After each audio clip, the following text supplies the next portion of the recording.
నేను శారద విష్ణు పురాణం 4వ అంశంలోన 12వ అధ్యాయం చదువుతున్నానండి। मैं शारदा विष्णु पुराण का चतुर्थ अंश का 12वां अध्याय पढ़ रही हूँ। कोष्ठु का वंश वर्णन।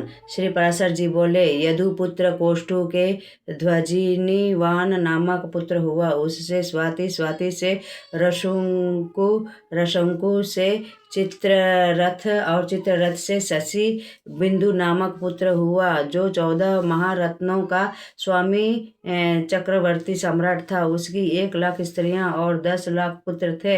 उनमें पृथुत्वा, पृथुकमी, पृथुकीर्ति, पृथुयंसा, पृथुजय, पृथुदान नामक 6 पुत्र हुए। पृथुश्रवा का पुत्र पृथुत्तम हुआ। उससे उसना नामक पुत्र की उत्पत्ति हुई, जिसने 100 अश्वमेघ यज्ञ पूर्ण किए।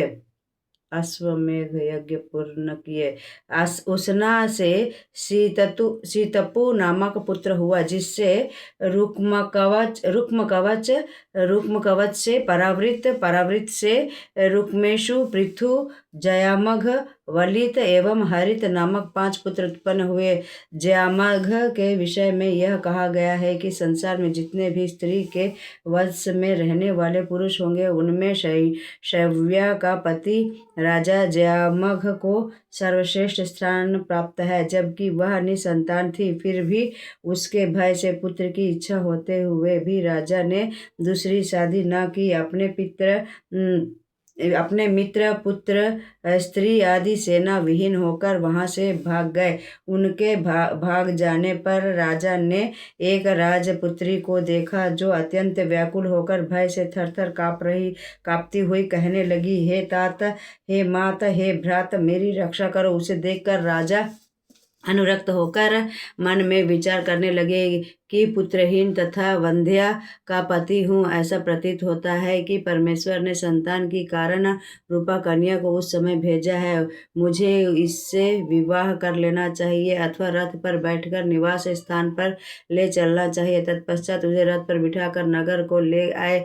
रानी शैव्या ने उस कन्या को राजा के वाम भाग में बैठी देखकर क्रोध मिश्रित स्वर में बोली, तुमने रथ में कौन सी स्त्री को बिठाया है? उस समय राजा को कोई उत्तर न सूझा, अतः जाते जाते बोले, यह मेरी पुत्र वधू है।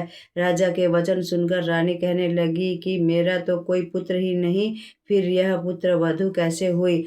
इस तरह शैव्या के ईर्ष्या और क्रोध मिश्रित वचन को सुनकर भय से विवेकहीन होकर उसके संदेह को दूर करने के उद्देश्य से राजा बोले, तुम्हारा जो पुत्र उत्पन्न होने वाला है, उसी भावी पुत्र की स्त्री को मैं निश्चित कर लिया हूँ। यह सुनकर रानी हंसकर कहने लगी, ऐसा ही हो, और राजा के साथ नगर में प्रवेश किया।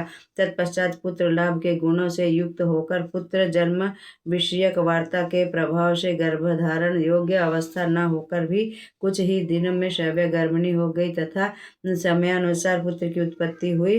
राजा ने उसका नाम विदर्भ रखा। उसी के साथ उस कन्या का विवाह हुआ। उससे क्रथ और कौशिक नामक 2 पुत्र उत्पन्न हुए। तदुपरांत रोमपाद नामक तीसरे पुत्र ने जन्म लिया। रोमपाद से बभ्रू, बभ्रू से धृति, धृति से कौशिक, कौशिक से चेंदी नामक पुत्र हुआ, जिससे चेंदी वंशी राजाओं की उत्पत्ति हुई। जयामघ की पुत्र वधु के पुत्र क्रथ से कुंती, कुंती से धृष्ट, धृष्ट से निधृति, निधृति से दशार्ह, दशार्ह से व्योमा, व्योमा से जीमूत, जीमूत से विकृति, विकृति से भीमरथ, उससे नवरथ, नवरथ से दशरथ, दशरथ से शकुनी, शकुनी से करम्भी, करम्भी से देवरात, देवरात से देवक्षत्र, पुरुमित्र, पुरुमित्र से अंश और अंशु से सत्वत नामक पुत्र हुआ, जिससे सात्वत वंश का उत्थान हुआ।